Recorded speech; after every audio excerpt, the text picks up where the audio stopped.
রক্ষকই ভক্ষক। ত্রিপুরা তেলিয়ামুড়ার মাদক কেলেঙ্কারিতে ধৃত 4 পুলিশ অফিসারের 5 দিনের রিমান্ড মঞ্জুর খোয়াই আদালতের। ত্রিপুরায় মাদক বিরোধী অভিযানের মধ্যেই খোদ পুলিশের বিরুদ্ধেই বাজেয়াপ্ত মাদক সরিয়ে কালোবাজারের পাচারের মারাত্মক অভিযোগ উঠল।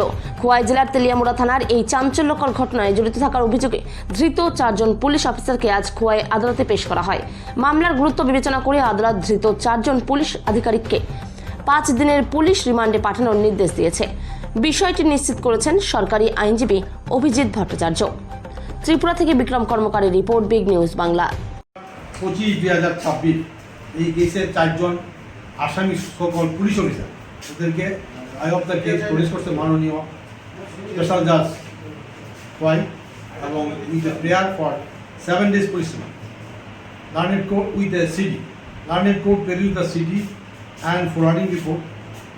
After perusing CD and forwarding report, Learned court satisfied by 5 days police remand allowed.